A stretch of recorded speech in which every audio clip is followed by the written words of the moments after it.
എഫേസ്യ ലേഖനം 1-ാം അധ്യായം 19-ാമത്തെ വാക്യം നമുക്ക് വായിക്കാം. എഫേസ്യർ 1:19. വിശ്വസിക്കുന്ന നമുക്ക് വേണ്ടി വ്യാപരിക്കുന്ന അവന്റെ ശക്തിയുടെ അളവറ്റ വലിപ്പം ഇന്നതെന്ന് നിങ്ങൾ അറിയേണ്ടതിനും പ്രാർത്ഥിക്കുന്നു. മതി.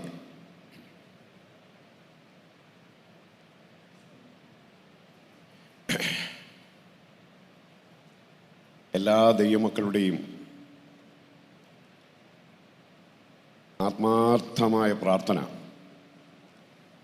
ഞാൻ ഈ രാത്രി ചോദിക്കുക.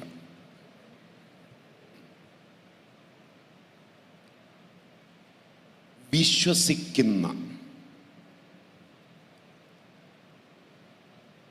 നമുക്ക് വേണ്ടി, യോഗത്തിൽ പങ്കെടുക്കുന്നവർക്ക് വേണ്ടിയല്ല, ഉപവസിക്കുന്നവർക്ക് വേണ്ടി എന്നൊന്നുമല്ലല്ലോ. വിശ്വസിക്കുന്ന നമുക്ക് വേണ്ടി വ്യാപരിക്കുന്ന അവൻ്റെ ശക്തിയുടെ അളവറ്റ വലിപ്പം ഇന്നതെന്ന് അറിയേണ്ടതിന് പ്രാർത്ഥിക്കും.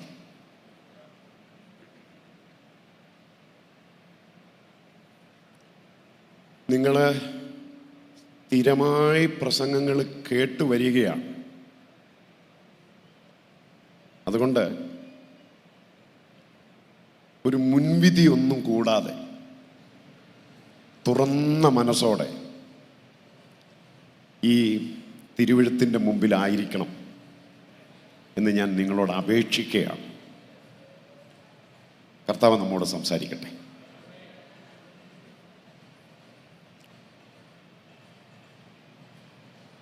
പൗലോസ്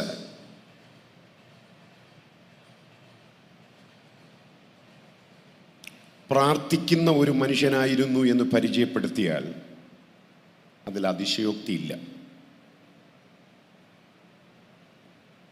പൗലോസിനെ കുറിച്ചൊരു മുഖവരയുടെ ആവശ്യം ഈ സദസ്സിലുണ്ടെന്നും എനിക്ക് തോന്നുന്നില്ല. പുതിയ നിയമത്തിൽ എന്നെ ഏറ്റവും കൂടുതൽ സ്വാധീനിച്ച ഒരു മിഷണറിയാണ് പൗലോസ്. കൂടെ നിൽക്കുന്നവരെ വായനയിലൂടെ വളരണം എന്ന് പ്രബോധിപ്പിച്ച പൗലോസിൻ്റെ ലീഡർഷിപ്പ് എനിക്ക് ഭയങ്കര ഇഷ്ടമാണ്. ബൈബിളിൽ അങ്ങനെ ഒരു ലീഡറിനെ ഞാൻ കണ്ടിട്ടില്ല. വായിച്ചു വളരണം എന്ന് പ്രബോധിപ്പിച്ചയാളാണ് പൗലോസ്. നിങ്ങളത് ശ്രദ്ധിച്ചിട്ടുണ്ടാവും. തീമത്തിയോസിനോട് പറയുന്നത് എന്താണ്? ഞാൻ വരുവോളം, അല്ലേ, വായന, പ്രബോധനം എന്നിവയിൽ ഉറ്റിരിക്കുക. ഈ വെളിപ്പാടുകളുടെ ആധിക്യമുള്ള മനുഷ്യൻ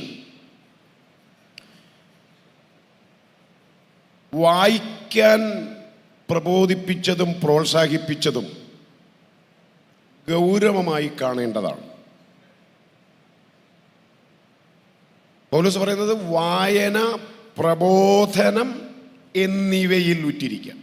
വായനയെയും പ്രബോധനത്തെയും ഒന്നിച്ചാണ് അവതരിപ്പിച്ചത്, അല്ലേ? വായന, പ്രബോധനം. അതിൻ്റെ അർത്ഥം എന്താ? വായിക്കുന്നവരുടെ വായിലെ വാക്കുകളുണ്ടാവും, അവരുടെ ഉള്ളിലെ പദസമ്പത്തുണ്ടാവും, അവരുടെ അധരങ്ങളിലെ ആശയങ്ങളുണ്ടാവും. അപ്പം ആശയദാരിദ്ര്യമില്ലാതിരിക്കണമെങ്കിൽ, അക്ഷരങ്ങളുമായി പ്രബോധകന് അടുപ്പമുണ്ടാകണമെങ്കിൽ പ്രാർത്ഥിച്ചാൽ മാത്രം പോരാ, വായിക്കണം എന്ന് പ്രബോധിപ്പിച്ച പൗലോസിൻ്റെ ആ ലീഡർഷിപ്പ് ഉണ്ടല്ലോ, എനിക്ക് ഭയങ്കര ഇഷ്ടമാണ്.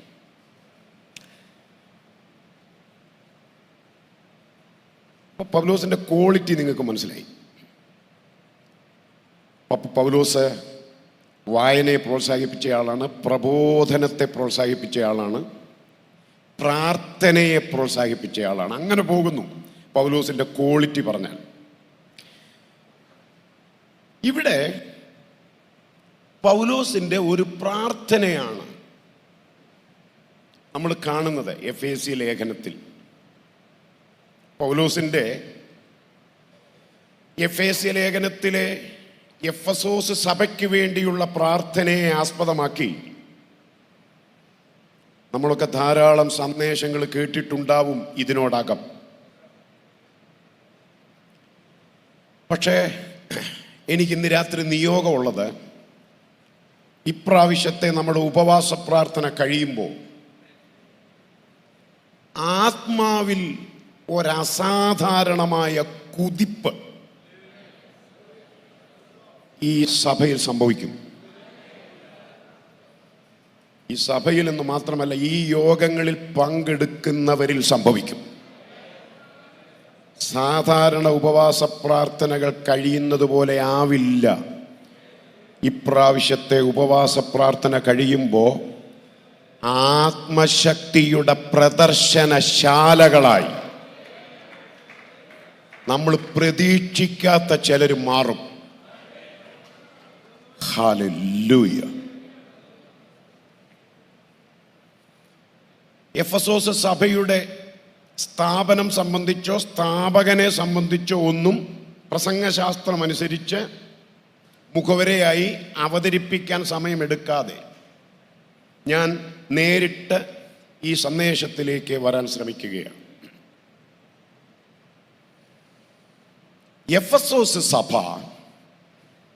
അനുഗ്രഹിക്കപ്പെട്ട സഭയാണ്. ഈ സഭയുടെ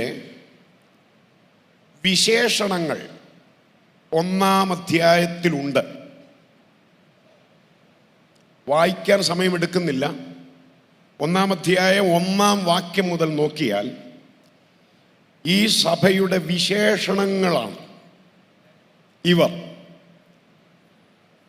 വിശുദ്ധന്മാരാണ്, വിശ്വാസികളാണ്, വീണ്ടെടുക്കപ്പെട്ടവരാണ്, മുൻനിയമിക്കപ്പെട്ടവരാണ്, ദത്തെടുക്കപ്പെട്ടവരാണ്. ഇങ്ങനെ പോകുന്നു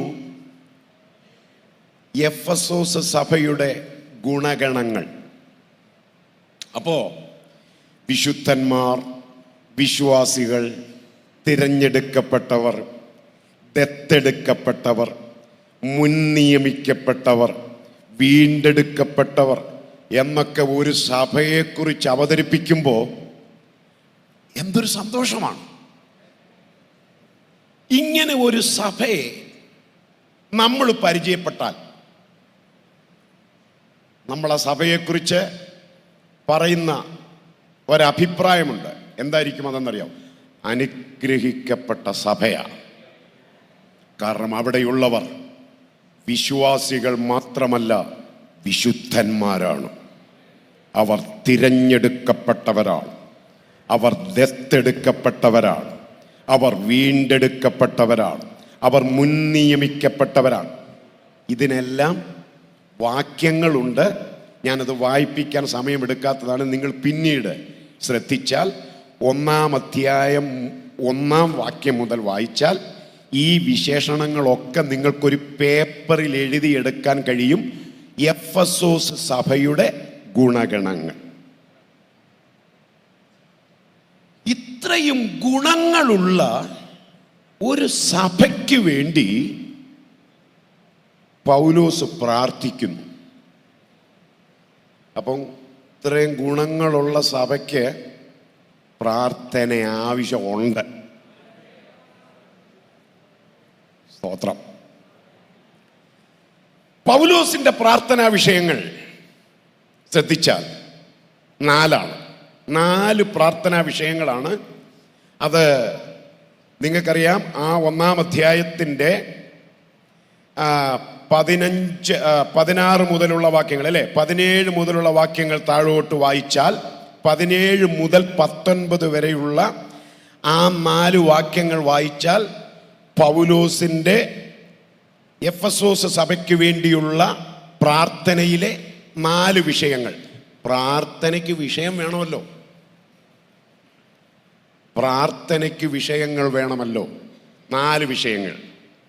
ഞാൻ ഇതെല്ലാം പ്രസംഗിക്കാൻ പോവല്ല, ഞാനൊരു ഓർഡർ പറഞ്ഞു വരികയാണ്, ദൈവമക്കൾ ശ്രദ്ധിക്കണം.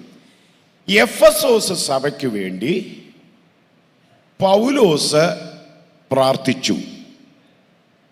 പ്രധാനമായി പ്രാർത്ഥനാ വിഷയങ്ങൾ 4 ആണ്. 1, ജ്ഞാനത്തിൻ്റെയും വെളിപ്പാടിൻ്റെയും ആത്മാവ് സഭയ്ക്ക് വേണം. അപ്പൊ എന്താ മനസ്സിലായി? ആത്മാവ് സഭയിലുണ്ട്. ശ്രദ്ധിച്ചു കേൾക്കണം ഞാൻ ഈ പറയുന്ന കാര്യം. എഫെസോസ് സഭയിൽ ആത്മാവുണ്ട്, ആത്മാവിന്റെ ആരാധനയുമുണ്ട്, ആത്മീയ ശുശ്രൂഷകളുമുണ്ട്. പക്ഷെ പൗലോസ് പ്രാർത്ഥിക്കുന്നത് എന്തിനു വേണ്ടിയാണ്? ഈ സഭയിൽ, എഫെസോസ് സഭയിൽ ആത്മാവുണ്ട്, ആത്മാവിലുള്ള ആരാധനയുണ്ട്, ആത്മീക ശുശ്രൂഷയുണ്ട്. പക്ഷേ ജ്ഞാനത്തിൻ്റെയും വെളിപ്പാടിൻ്റെയും ആത്മാവ് സഭയ്ക്കില്ല. ദൈവമേ, പൗലോസിന്റെ പ്രാർത്ഥന, ദൈവമേ ജ്ഞാനത്തിൻ്റെയും വെളിപ്പാടിൻ്റെയും ആത്മാവിനെ തരയണമേ. അപ്പോ സഭയ്ക്ക് ജ്ഞാനത്തിൻ്റെയും വെളിപ്പാടിൻ്റെയും ആത്മാവ് വേണം. രണ്ടാമത്തെ പ്രാർത്ഥനാ വിഷയം, വിശുദ്ധന്മാരിൽ അവൻ്റെ അവകാശത്തിൻ്റെ മഹിമാധനം ഇന്നതെന്ന് അറിയണം. 3, ഹൃദയദൃഷ്ടി പ്രകാശിച്ചിട്ട് വിളിച്ചതെന്തിനാണെന്നറിയണം. 4, വിശ്വസിക്കുന്നവർക്ക് വേണ്ടി വ്യാപരിക്കുന്ന ശക്തിയുടെ അളവറ്റ വലിപ്പം സഭ അറിയണം. എന്നെ അത്ഭുതപ്പെടുത്തുന്ന ഒരു ചിന്ത, നിങ്ങളെ ആരെങ്കിലും അത്ഭുതപ്പെടുത്തിയോ എന്ന് എനിക്കറിയില്ല. ഇത്രയും ഗുണങ്ങളുള്ള സഭ, വിശുദ്ധന്മാരാണ്, വിശ്വാസികളാണ്, ദത്തെടുക്കപ്പെട്ടവരാണ്, തിരഞ്ഞെടുക്കപ്പെട്ടവരാണ്, വീണ്ടെടുക്കപ്പെട്ടവരാണ്. ഒരുപാട് ഗുണങ്ങൾ സഭയ്ക്കുണ്ട്. പക്ഷേ പൗലോസ് പ്രാർത്ഥിക്കുന്നു, അടിയന്തരമായി 4 കാര്യങ്ങൾ സഭയ്ക്ക് വേണം. ഹല്ലേലൂയ. 1, ജ്ഞാനത്തിൻ്റെയും വെളിപ്പാടിൻ്റെയും ആത്മാവ് സഭയിലില്ല. എത്ര പേര് സമ്മതിക്കുമെന്നൊന്നും എനിക്കറിയത്തില്ല. ഇല്ല. എഫെസോസ് സഭയുടെ കാര്യമാണ്. 2, ഹൃദയദൃഷ്ടി പ്രകാശിച്ചിട്ട് വിളിച്ചതെന്തിനാണെന്നറിയണം.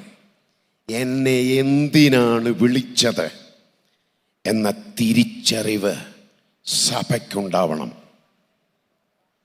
3, വിശുദ്ധന്മാരിൽ അവൻ്റെ അവകാശത്തിൻ്റെ മഹിമാധനം ഇന്നതെന്ന് പറഞ്ഞാൽ വിളിക്കപ്പെട്ട ദൈവമക്കൾക്ക് വേണ്ടി ദൈവം വെച്ചിരിക്കുന്ന അവകാശങ്ങൾ എന്തൊക്കെയാണെന്നുള്ള അറിവ് സഭയ്ക്ക് വേണം. 4, വിശ്വസിക്കുന്നവർക്ക് വേണ്ടി വ്യാപരിക്കുന്ന ശക്തിയുടെ അളവറ്റ വലിപ്പം സഭ അറിയണം. ആ വാക്യമാണ് നമ്മൾ വിശദീകരിക്കാൻ ആഗ്രഹിക്കുന്നത്. എന്നാൽ ഈ 4 പ്രാർത്ഥനാ വിഷയം ഞാൻ പറഞ്ഞല്ലോ. അതിൽ ഒരു പ്രാർത്ഥനാ വിഷയം, ആദ്യത്തെ പ്രാർത്ഥനാ വിഷയം, ഒന്ന് തൊട്ടിട്ട് നമ്മുടെ ചിന്താ വിഷയത്തിലേക്ക് വരാം. എന്താണ് ഈ വെളിപ്പാടിൻ്റെ ആത്മാവിനെ സഭയ്ക്ക് കൊടുക്കണമെന്ന് പൗലോസ് പ്രാർത്ഥിച്ചതിൻ്റെ അർത്ഥം? വെളിപ്പാടിൻ്റെ ആത്മാവെന്ന് പറഞ്ഞാൽ എന്താണ്? പൗലോസ് പ്രാർത്ഥിക്കുകയാണ്, ജ്ഞാനത്തിൻ്റെയും വെളിപ്പാടിൻ്റെയും ആത്മാവിനെ തരണം, സഭയ്ക്ക് തരണം. എന്താണ് ഈ വെളിപ്പാടിൻ്റെ ആത്മാവെന്ന് പറഞ്ഞാൽ എന്താ? നമ്മുടെ ഇടയിൽ സർവ്വസാധാരണ ആളുകൾ ഉപയോഗിക്കുന്ന ഒരു പദമാണ്, വിശേഷിച്ച് ഉപവാസ പ്രാർത്ഥന പോലെയുള്ള യോഗങ്ങളിൽ. ഏത് പദമാ? ഈ വെളിപ്പാട്. വെളിപ്പാട് ഇന്നും പലരും പറഞ്ഞു കാണും, പുള്ളിക്ക് ഭയങ്കര വെളിപ്പാടാകട്ടോ, പുള്ളിക്കാരിക്കും ഭയങ്കര വെളിപ്പാടാണ്. ചില പറഞ്ഞില്ലേ, ഞാൻ കഴിഞ്ഞ ആഴ്ചയിൽ ഒരു വെളിപ്പാട് കണ്ടെന്നാ പറയുന്നത്. എനിക്ക് വലിയ ബുദ്ധിമുട്ടാണ് അതൊക്കെ കേൾക്കുമ്പം. ബ്രദറിനെ കുറിച്ച് ഞാനൊരു വെളിപ്പാട് കണ്ടു കഴിഞ്ഞ ആഴ്ചയിൽ. ഇതിനും വല്ല വേദാധാരം ഉണ്ടോ? എന്താണ് വെളിപ്പാട്? പൗലോസ് പ്രാർത്ഥിക്കുന്നത് എന്താ? വെളിപ്പാടിൻ്റെ ആത്മാവ് സഭയിൽ ഉണ്ടാവണം. അതാ പ്രാർത്ഥിക്കുന്നത്. ഞാൻ ചോദിക്കട്ടെ, ഇത്രയും കാലത്തെ നമ്മുടെ ഉപവാസ പ്രാർത്ഥനയിൽ നമ്മൾ ഇങ്ങനെയുള്ള വിഷയം എഴുതി വെച്ച് പ്രാർത്ഥിച്ചിട്ടുണ്ടോ? നമ്മൾ പ്രാർത്ഥിക്കാറില്ല. നമ്മുടെ പ്രാർത്ഥനാ വിഷയവും വേദപുസ്തകത്തിലെ പ്രാർത്ഥനാ വിഷയവും തമ്മിൽ പലപ്പോഴും കണക്റ്റഡ് അല്ല. സത്യമല്ലേ അത്? എനിക്ക് ഈ എപ്പപ്രാസിന്റെ പ്രാർത്ഥനയൊക്കെ എന്നെ ഞെട്ടിച്ചിട്ടുണ്ട്. എപ്പപ്രാസ് കൊലോസ്യ സഭയ്ക്ക് വേണ്ടി പ്രാർത്ഥിക്കുകയാണ്, നിങ്ങൾ തികഞ്ഞവരും ദൈവഹിതം സംബന്ധിച്ച് പൂർണ്ണ നിശ്ചയവും ഉള്ളവരാകേണ്ടതിന് ഞാൻ എപ്പോഴും പ്രാർത്ഥനയിൽ പോരാടുന്നു. ഏതെങ്കിലും ഉപവാസ പ്രാർത്ഥനയിൽ നമ്മൾ പ്രാർത്ഥിച്ചിട്ടുണ്ടോ തികഞ്ഞവരാകാൻ? നമ്മൾ അങ്ങനെയുള്ള കേസ് തൊടുകയില്ല. നമ്മളത് കേൾക്കുമ്പോഴേ പറയുന്നത് എന്താ? ആരാ പാസ്റ്ററെ തികഞ്ഞവര്? അപ്പം നമ്മൾ അതാ ഞാൻ തുടക്കത്തിലെ ഈ മുൻവിധിയുടെ കാര്യം പറഞ്ഞത്. നമുക്ക് വിശദീകരിക്കാൻ നേരമില്ല, അല്ലെ കുറച്ച് ഞാൻ പറഞ്ഞേനെ. നമ്മുടെ ഇടയിൽ നമ്മുടെ മൈൻഡ് സെറ്റ് എന്ന് പറയുന്നത് നമ്മളാരും ഉദ്ദേശിക്കുന്ന സെറ്റല്ല നമ്മുടെ മൈൻഡ് സെറ്റ്. ആരാ പാസ്റ്ററെ തികഞ്ഞവര്? പാസ്റ്റർ ഒന്ന് കാണിച്ചതാ, ഈ തിരുവല്ല പട്ടണത്തിൽ തികഞ്ഞവരാരാ? അപ്പം നമ്മുടെ മനസ്സിലെ ധാരണ എന്താ? തികഞ്ഞവരാരും ഇല്ല, തികഞ്ഞവരാകാൻ കഴിയില്ല. പക്ഷെ എപ്പപ്രാസ് കൊലോസ്യ സഭയ്ക്ക് വേണ്ടി പ്രാർത്ഥിച്ചത് എന്താ?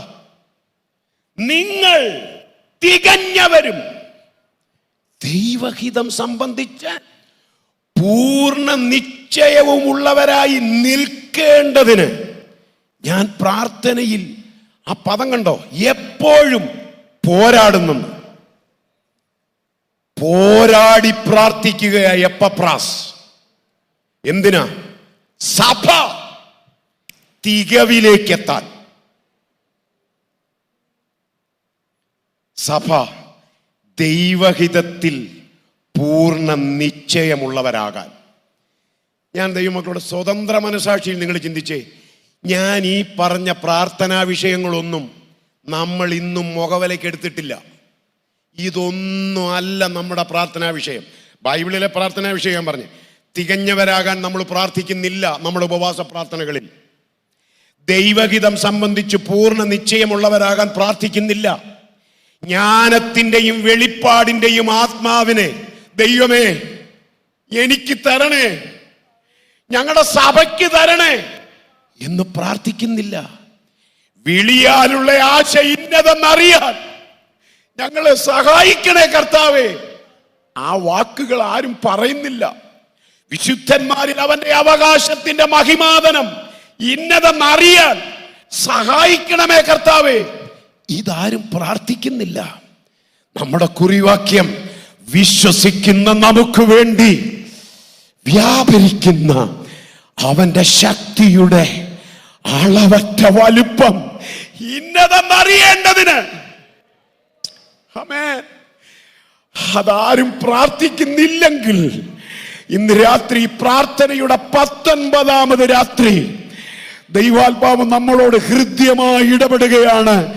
ഈ സമയം നമ്മൾ ഈ വചനം ധ്യാനിക്കുമ്പോൾ എല്ലാവരുടെയും ഉള്ളിൽ ഈ പ്രാർത്ഥന നിറഞ്ഞു നിൽക്കുമെങ്കിൽ ഒരസാധാരണമായ ആത്മശക്തിയുടെ പ്രകടനം ഈ യോഗത്തിൽ കണ്ടറിയാനല്ല, കേട്ടറിയാനല്ല, അനുഭവിച്ചറിയാൻ കർത്താവ് നമുക്ക് അവസരം തരാൻ പോകുന്നു.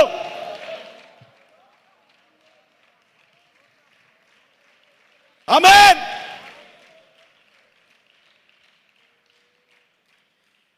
അപ്പോ ഈ പ്രാർത്ഥനയെ ചൊല്ലി ഒരു വാക്കെങ്കിലും പറയണമല്ലോ. നിങ്ങളുടെ മുഖം കാണുമ്പോൾ എനിക്കറിയാം വെളിപ്പാടിന്റെ ആത്മാവെന്ന് പറഞ്ഞാൽ എന്താ പാസ്റ്ററേ? ആഗ്രഹമുണ്ട്. ഞാനും ഒരുപാട് ആഗ്രഹിച്ചാണ് ആ ഭാഗം ധ്യാനിച്ച് പഠിക്കാൻ ശ്രമിച്ചത്. എന്താ വെളിപ്പാടെന്ന് പറഞ്ഞാൽ എന്താ? ആന കുത്താൻ വരുന്നു, പട്ടി കടിക്കാൻ വരുന്നു, ഇതൊക്കെയാണോ വെളിപ്പാട്? നമ്മൾ ആളുകൾ പറയുന്നത് ഞാനൊരു വെളിപ്പാട് കണ്ടല്ലോ ബ്രദറെ, പുറകിൽ വീടിന്റെ പുറകു ഭാഗത്തായിട്ട് ഒരു തെങ്ങ് മറിഞ്ഞു വീഴുന്നു. വെളിപ്പാട് കണ്ടെന്നാ പറയുന്നത്. പിന്നെ നമ്മുടെ ഇടയിൽ ഈ ഇങ്ങനെയുള്ള ഈ തെങ്ങ് കേസ് മാത്രം കൈകാര്യം ചെയ്യുന്ന ആളുകളുണ്ട്. തെങ്ങ്, മാങ്ങ, തേങ്ങ തുടങ്ങിയ. അത് ഈ ഇവിടെയൊക്കെ ഉണ്ടോയെന്ന് അറിയത്തില്ല. എറണാകുളം ഭാഗത്തെ ചൊവ്വാഴ്ച തോറും 10 മണി മുതൽ 1 മണി വരെയാണ് അവരുടെ ക്ലിനിക്ക് തുറന്ന് പ്രവർത്തിക്കുന്നത്. അപ്പോൾ അവിടെ ആളുകൾ ഭാഗ്യമൊക്കെ ആയിട്ട് വളരെ ദൂരേന്ന് വരും. എന്തിനാന്ന് ചോദിച്ചാൽ തെങ്ങയിലെ പാസ്റ്ററെ കഴിഞ്ഞ കുറച്ച് നാളുകളായിട്ട് കാഫലം തീരെ കുറവാണ്. സ്ഥലം സഭയിലെ പാസ്റ്ററോട് പറഞ്ഞില്ലേ? സ്ഥലം സഭയിലെ പാസ്റ്ററോട് പറഞ്ഞു, പാസ്റ്റർക്ക് വലിയ വെളിപ്പാടൊന്നും. ഈ പദം നമ്മുടെ ഇടയിൽ കിടന്ന് കറങ്ങുന്ന ഒരു പദമാണ് ഈ വെളിപ്പാട്. ഞങ്ങളുടെ സ്ഥലം സഭയിലെ പാസ്റ്റർക്ക് വലിയ വെളിപ്പാടൊന്നുമില്ല എന്ന് പറയാം. ഈ തേങ്ങാ കേസ് കൈകാര്യം ചെയ്യാനുള്ള കഴിവില്ല. അതുകൊണ്ട് ഇങ്ങനെയുള്ള കേസ് കൈകാര്യം ചെയ്യുന്ന ആളിനെ തപ്പി വന്നേക്കുകയാണ്. ശരി, വന്നു പറഞ്ഞു, പ്രാർത്ഥിക്കുന്നു. എന്തായിരിക്കും ഇന്നത്തെ ട്രെൻഡ് അനുസരിച്ച് നമ്മളിൽ പലർക്കും വേണ്ടത് അതാണ്. നിങ്ങൾക്ക് വേണ്ട ഒരു സാധനമാണ് ഞാനിപ്പോൾ ഈ പറയുന്നത്. എല്ലാവർക്കും അല്ല, പലർക്കും. ഇത് കേട്ടാൽ ഉടനെ അദ്ദേഹം എങ്ങനെയാണ് ആ പ്രശ്നത്തെ പരിഹരിക്കുന്നതെന്ന് അറിയാമല്ലോ. കൃഷിഫലത്തിനെതിരെ വാദിക്കുന്ന പോരുകളും അതിൻ്റെ അടവുകളും അതിൻ്റെ ചില വാദികെട്ടുകളും, അതെന്നാ കെട്ടാന്ന് എനിക്ക് ഇന്നുവരെ അറിയത്തില്ല, അതിൻ്റെ ചില വെല്ലുവിളികളും ചില ചുറ്റിക്കെട്ടുകളും. ഇത് പറയുമ്പോഴത്തേന് നമ്മുടെ ആ സിസ്റ്റർ ഉണ്ടല്ലോ, ഈ തേങ്ങാ കേസ് കൈകാര്യം ചെയ്യാൻ പോകുന്ന സിസ്റ്റർ അങ്ങ് ആത്മാവിൽ അങ്ങ് വശം കെടും, തുള്ളി മറിയും. പക്ഷേ സ്ഥലം സഭയിലെ പാസ്റ്റർക്ക് ഈ തേങ്ങ കായ്ക്കാതിരുന്നതിൻ്റെ കാരണം കൃത്യമായിട്ടറിയാം. മാസയോഗം നടന്നിട്ടും സഹോദരിമാരുടെ സമ്മേളനം നടന്നിട്ടും സഭയിൽ ഒരു തേങ്ങ ദൈവനാമത്തിന് കൊടുത്തിട്ടില്ല. അപ്പൊ തമ്പുരാൻ നോക്കിയപ്പം തെങ്ങയിൽ ഇഷ്ടം പോലെ കായ കൊടുത്തു. പക്ഷേ ദൈവസഭയ്ക്കും ദൈവനാമത്തിനും ഒരു ഗുണവുമില്ല. എല്ലാ വർഷത്തെയും ദശാംശത്തിൻ്റെ കൃത്യമായ കണക്കെഴുതി ദശാംശം എടുത്തു. അപ്പൊ ബാക്കി ഇപ്രാവശ്യം കൊടുക്കാനുണ്ടായിരുന്നു 3 തേങ്ങയേ ഉള്ളൂ. അതാണ് അതിൻ്റെ സത്യം. അതുകൊണ്ടാണ് തെങ്ങയിലെ കാഫലം കുറഞ്ഞത്. വല്ലോ പിടി കിട്ടിയോ? പക്ഷേ ഇന്നത്തെ ട്രെൻഡ് അനുസരിച്ച് ആ കുറ്റം ആരുടെ മണ്ടേ വെക്കും? സാത്താൻ്റെ മണ്ടേ. നിങ്ങൾ ഓർക്കണം, ഞാൻ തുറന്നു പറയാം, ഇപ്പം നമ്മുടെ സാത്താനുണ്ടല്ലോ ഇങ്ങനെയുള്ള കേസ് എടുക്കുന്നില്ല. പുള്ളി ഇന്റർനാഷണൽ കാര്യങ്ങളാണ് ഇപ്പം കൈകാര്യം ചെയ്തുകൊണ്ടിരിക്കുന്നത്. എന്ന് പറഞ്ഞാൽ കൂടുതൽ ഞാൻ വിശദീകരിക്കുന്നില്ല. ആത്മാവിൻ്റെ തീ നദി ഒഴുകുന്നൊക്കെയാ ചിലരുടെ വെളിപ്പാട്. Liquid fire. പിന്നെ ആരും ഗ്ലോറി പറയാഞ്ഞേ? ഇതൊക്കെ കേൾക്കുമ്പോ ആളുകൾ തലയും കുത്തി മറിയാണെന്ന്.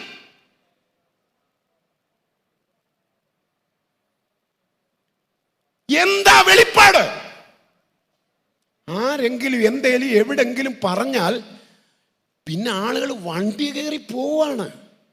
ഞാൻ ചോദിക്കട്ടെ, എന്തിയെ ആ സാധനം? ആ സാധനം എന്തിയെ? ഈ ലിക്വിഡ് ഫയർ എന്തിയെ? ലിക്വിഡ് ഫയർ എന്ന് പറഞ്ഞാൽ തന്നെ ഇത് എന്തുവാത്? ഇതിന് വല്ല ബന്ധമുണ്ടോ തിരുവെഴുത്തുമായി? പരിശുദ്ധാത്മാവോ ഇതിന് വല്ല ബന്ധമുണ്ടോ? ഇതിങ്ങനെ തന്നെയോ ഉള്ളത് തന്നെയോ എന്ന് പരിശോധിക്കാനാ ദൈവത്തിന്റെ വചനത്തിൽ എഴുതിയേക്കുന്നത്. അപ്പൊ എന്താ വെളിപ്പാട്? എന്താണ് വെളിപ്പാട്? ബൈബിൾ നൽകുന്നൊരു നിർവചനം ഞാൻ പറയാം. ബൈബിൾ നൽകുന്നൊരു നിർവചനം, അതിനെ നിങ്ങൾ എങ്ങനെ കാണുമെന്ന് എനിക്കറിയില്ല. വെളിപ്പാടെന്ന് പറഞ്ഞാൽ എന്താണ്? ഒരു സഭയ്ക്ക് വെളിപ്പാട് ഉണ്ട് എന്ന് പറയണമെങ്കിൽ എന്താണ് ആ സഭയുടെ ആത്മീയത? അപ്പൊ പൗലോസ് പ്രാർത്ഥിക്കുന്നത് എന്താ? എഫെസോസ് സഭയ്ക്ക് ജ്ഞാനത്തിൻ്റെയും വെളിപ്പാടിൻ്റെയും ആത്മാവ് വേണം. ജ്ഞാനത്തിൻ്റെ ആത്മാവ് എന്ന് പറയും. ഇപ്പൊ ഇത് കീബോർഡ്, ഞാനൊരു 9 മാസം തച്ചിനിരുന്ന് ഒരു കീബോർഡിസ്റ്റിനെ കൊണ്ട് കുറച്ച് പഠിപ്പിച്ച്. കാരണം കീബോർഡിസ്റ്റുകൾ നമ്മളെ ഇട്ടേച്ച് പോയാൽ രക്ഷപ്പെടാൻ വേണ്ടി പഠിച്ചതാണ്. കൃത്യമായിട്ടൊന്നും അറിയത്തില്ല, എന്നാലും ഇത് കീബോർഡാണെന്നും ഇത് ഓൺ ചെയ്താൽ ഇന്നിന്ന ടോൺ കേൾക്കുമെന്നും എനിക്കറിയാം. അത് ജ്ഞാനമാണ്. ജ്ഞാനമാണ്. പരിജ്ഞാനം എന്ന് പറയുന്നത് എന്താ? പോൾസൺ ഇതെല്ലാം കൂടെ ഇളക്കി, സ്ക്രൂ എല്ലാം ഇളക്കി ഇവിടെ ഇട്ടെന്ന് വിചാരിച്ചു. ഒരു 3 മണിക്കൂർ കൊണ്ട് ഞാൻ തിരിച്ച് ഈ കീബോർഡ് അതുപോലെ സെറ്റ് ചെയ്ത് പോൾസന് കൊടുത്താൽ അത് കീബോർഡിനെ കുറിച്ചുള്ള എൻ്റെ പരിജ്ഞാനമാണ്. അപ്പം ജ്ഞാനവും പരിജ്ഞാനവും തമ്മിൽ വ്യത്യാസമുണ്ട്. നമുക്ക് അങ്ങനെ വിശദീകരിച്ചു പോകാൻ പറ്റുകയില്ല. അപ്പൊ വെളിപ്പാടിൻ്റെയും ജ്ഞാനത്തിൻ്റെയും ആത്മാവിനെ സഭയ്ക്ക് വേണമെന്നാ. എന്താ വെളിപ്പാട്? ഞാൻ അതിൻ്റെ നിർവചനം ഒന്ന് പറയട്ടെ.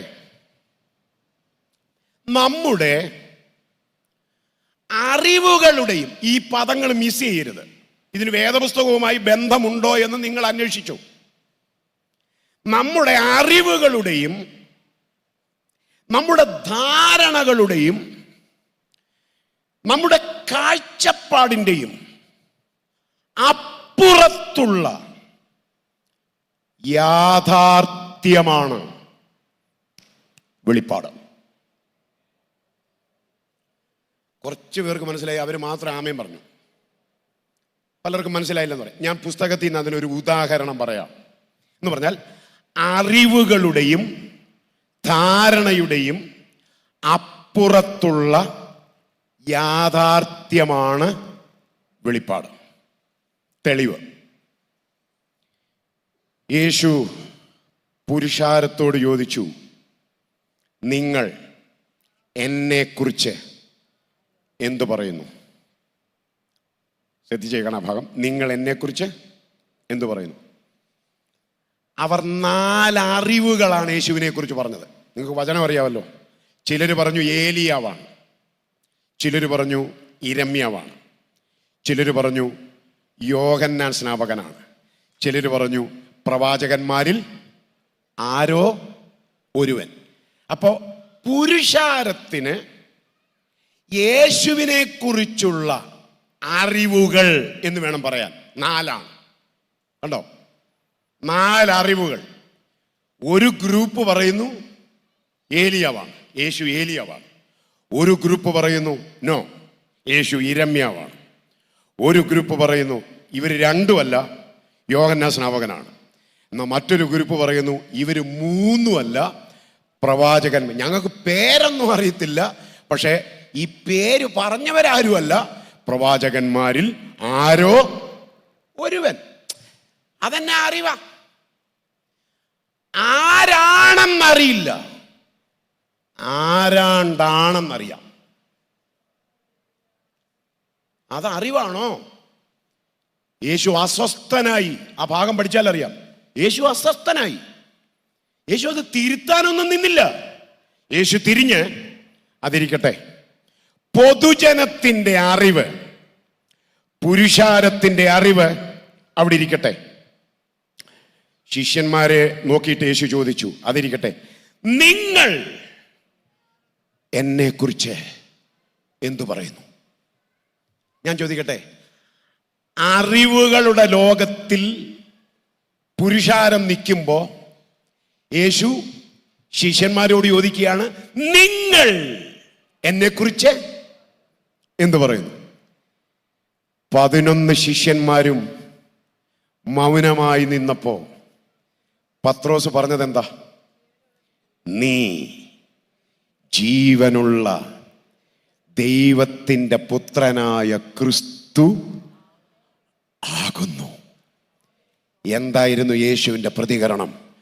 ബെറയോന ശിമോനെ, ജഡരക്തങ്ങളല്ല, സ്വർഗസ്ഥനായ പിതാവത്രേ നിനക്കിത്, ആ പദം ശ്രദ്ധിക്കണം, നിനക്കിത് വെളിപ്പെടുത്തി തന്നത്. എന്താ മനസ്സിലായി? നിനക്കിത് വെളിപ്പാടെന്നുള്ള പദം യേശുവോട് ഉപയോഗിക്കുക. യേശു പറഞ്ഞതിന്റെ ആ രത്ന ചുരുക്കം ചേർത്ത് പറയട്ടെ. പുരുഷാരം എന്നെക്കുറിച്ച് പറഞ്ഞത് അവരുടെ അറിവാണ്, അവരുടെ ധാരണയാണ്, അവരുടെ കാഴ്ചപ്പാടാണ്. പക്ഷെ നീ പറഞ്ഞത് വെളിപ്പാടാണ്. അതുകൊണ്ടാണ് ഞാൻ വെളിപ്പാടിന് ഈ നിർവചനം നൽകുന്നത്. അറിവുകൾക്കും ധാരണകൾക്കും അപ്പുറത്തുള്ള യാഥാർത്ഥ്യമാണ് വെളിപ്പാട്.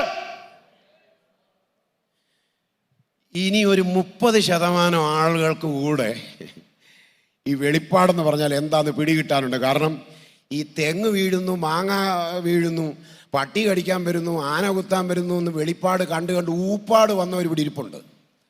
ഹല്ലേലൂയ. എന്ത് ചെയ്യാനാ? ഞാൻ ഒരു തെളിവൂടെ പറയാം വെളിപ്പാടെന്ന് പറഞ്ഞാൽ എന്താണ്. ഞാൻ നിർവചനം പറഞ്ഞല്ലോ, ഈ നിർവചനത്തിനൊരു തെളിവ് തരാം. മോശ പർവ്വതത്തിൽ നിന്ന് ഇറങ്ങി വന്നപ്പോ തിന്മാനും കുടിപ്പാനും ഇരുന്ന ജനം കളിപ്പാൻ എഴുന്നേറ്റത് കണ്ടു. മോശയ്ക്ക് കോപം ജ്വലിച്ചു. കയ്യിലിരുന്ന കൽപ്പലക എറിഞ്ഞ് പൊട്ടിച്ചു. ഇത് ഈ മോശ കോപിക്കുന്നതും കൽപ്പലക എറിഞ്ഞു പൊട്ടിക്കുന്നതും ഇസ്രായേൽ സഭയിലെ ഒരു വിശ്വാസി കണ്ടെന്നിരിക്കട്ടെ. ഒരു വിശ്വാസി കണ്ടെന്നിരിക്കട്ടെ. നമ്മുടെ ഇടയിൽ ഒരു ചോദ്യം ഉണ്ടല്ലോ. ഈ ചോദ്യം സാധാരണ മെയ് മാസത്തിലാണ് കേരളത്തിൽ പൊതുവെ കേൾക്കുന്നതെന്നാണ് എൻ്റെ കണ്ടെത്തൽ. ഈ ചോദ്യം എങ്ങനെയെന്നറിയോ? എങ്ങനെയുണ്ട് നിങ്ങളുടെ ദൈവദാസൻ? ഇപ്പം മാറി വന്ന ദൈവദാസൻ, നിങ്ങളുടെ ദൈവദാസൻ എങ്ങനുണ്ട്? നിങ്ങൾ ചോദിച്ചാൽ, ഇവിടെയുള്ള നിങ്ങൾ ചോദിച്ചാൽ, മോശ കോപിക്കുന്നതും കൽപ്പലക എറിഞ്ഞു പൊട്ടിക്കുന്നതും കണ്ട ഇസ്രായേൽ സഭക്കാരൻ അവരുടെ ദൈവദാസനെ കുറിച്ച് എന്തായിരിക്കും നിങ്ങളോട് പറയുക? എന്നോടാ ചോദിക്കുന്നെങ്കിൽ ഞാൻ പറയുന്ന മറുപടി പറയാം. ഞങ്ങളുടെ ദൈവദാസനെ കുറിച്ചാണോ ചോദിച്ചത്? എൻ്റെ ബ്രദറെ, ഇതുപോലൊരു മനുഷ്യനെ ഞാൻ കണ്ടിട്ടില്ല. എന്നാന്നറിയാവോ? 40 ദിവസമൊക്കെ ഉണ്ടല്ലോ, കുടുംബത്തെ നോക്കുകയില്ല, കുഞ്ഞുങ്ങളെ നോക്കുകയില്ല, പ്രാർത്ഥനയ്ക്കാന്നും പറഞ്ഞൊരു പോക്ക് പോയാലുണ്ടല്ലോ, പുള്ളി 40 കഴിഞ്ഞേ വരൂ. ഇതുപോലെ പ്രാർത്ഥിക്കാൻ സമയമെടുക്കുന്ന ഒരു ദൈവദാസനെ ഞങ്ങൾ ഇതുവരെ കണ്ടിട്ടില്ല. ഞാൻ ഇങ്ങനെ തുടങ്ങും. ചോദിച്ചയാൾ അന്തം വിട്ട് നിൽക്കുമ്പോൾ ശ്വാസം ഒന്ന് വിട്ടേച്ച് ഞാൻ 2ാം ഘട്ടത്തിലേക്ക് കിടക്കും. അടുത്ത എന്താണെന്നറിയോ? ഇനി ബ്രദർ ഒരു കാര്യം മനസ്സിലായി. കാര്യം ഈ 40 പുള്ളി വെള്ളം കുടിക്കാതെ ഇരിക്കുമെങ്കിലും ഞങ്ങളുടെ ദൈവദാസന്റെ കയ്യിൽ ഒന്നും കൊടുക്കാനൊക്കത്തില്ല. എന്തോ കിട്ടിയാലും പുള്ളി എറിഞ്ഞു പൊട്ടിക്കും. എന്നിട്ട് പറയും, ഞാൻ കണ്ടോണ്ട് നിൽക്കുക. ശരിയല്ലേ? കണ്ടില്ലേ? ഇനി ഇതുപോലെ മുൻകോപമുള്ള ഒരു മനുഷ്യൻ ഈ പഞ്ചായത്തിലില്ല. പറയൂ, ഇനി സോഷ്യൽ മീഡിയയിൽ ഏതായിരിക്കും വൈറലാകുക? 40 ദിവസം പ്രാർത്ഥിച്ചത് വൈറലാകത്തില്ല. മോശ കോപിക്കുന്ന ഫോട്ടോ, മോശ കൽപ്പലക എറിഞ്ഞ് ഉടയ്ക്കുന്ന ഫോട്ടോ, പിന്നെ അതിൻ്റെ പുറകെ 100 ലൈക്കും. ഇങ്ങനെയല്ലേ വരൂ. അപ്പൊ മോശയെക്കുറിച്ച് നമുക്ക് കിട്ടിയ അറിവെന്താ? സോഷ്യൽ മീഡിയയിലൂടെ. ആരാ പുള്ളി? മുൻകോപിയാണ്, എറിഞ്ഞ് തകർക്കുന്നവനാണ്. ഇതല്ലേ നമുക്ക് കിട്ടുന്ന അറിവ്?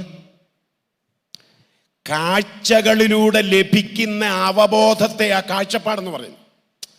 ഇപ്പോൾ ഒരാളെ നമ്മൾ കാണുമ്പോൾ കാഴ്ചയിലൂടെ നമുക്ക് ആ ആളെക്കുറിച്ച് കിട്ടുന്ന അവബോധത്തിൻ്റെ പേരാണ് കാഴ്ചപ്പാട്. ഞാൻ ആ പദത്തിൻ്റെ അർത്ഥമാണ് പറയുന്നത്. അല്ല, നമ്മൾ ഈ കാഴ്ചപ്പാടെന്ന് പറയുന്ന സാധാരണ അർത്ഥം അറിയാതെ പറയുന്ന പ്രയോഗമല്ല ഞാൻ പറയുന്നത്. കാഴ്ചപ്പാടെന്ന് പറഞ്ഞാൽ കാഴ്ചയിലൂടെ ലഭിക്കുന്ന അവബോധം, നമ്മളതേ പറയൂ. എന്നാൽ അല്പം ഒന്ന് മാറി നിന്നിട്ട് മോശയെ വിളിച്ച ദൈവത്തോട് ചോദിക്കണം, കർത്താവേ, മോശയെക്കുറിച്ച് ഇങ്ങനെയൊക്കെയാണല്ലോ കേൾക്കുന്നത്, ഇതിനകത്ത് വല്ല വാസ്തവം ഉണ്ടോ? മുൻകോപിയാണെന്നും കൽപ്പലകകൾ എറിഞ്ഞു പൊട്ടി, എന്താ പറയുക, ദൈവം കൊടുക്കുന്ന കൽപ്പലക പോലും എറിഞ്ഞു പൊട്ടിക്കുന്നവനാണെന്നുമൊക്കെയാണല്ലോ കേൾക്കുന്നത് എന്ന് പറഞ്ഞാൽ ദൈവം എന്തു പറയും? ദൈവം എന്തു പറഞ്ഞു മോശയെക്കുറിച്ച്? എനിക്ക് ഇന്നും അത്ഭുതമാകട്ടോ.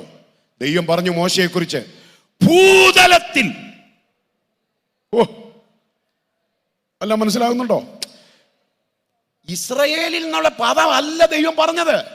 ഭൂതലത്തിൽ മോശയെപ്പോലെ സൗമ്യനായ ഒരാൾ ഇല്ല. അതാ വെളിപ്പാട്. ഒന്നുകൂടെ പറഞ്ഞാം. രാജു പൂവക്കാല എന്ന് പറയുന്ന ദൈവദാസനെ ദൈവം എങ്ങനെ കാണുന്നു, അങ്ങനെ അദ്ദേഹത്തെ കാണാൻ എനിക്ക് കഴിയുമെങ്കിൽ ഞാൻ വെളിപ്പാടുള്ളവനാണ്.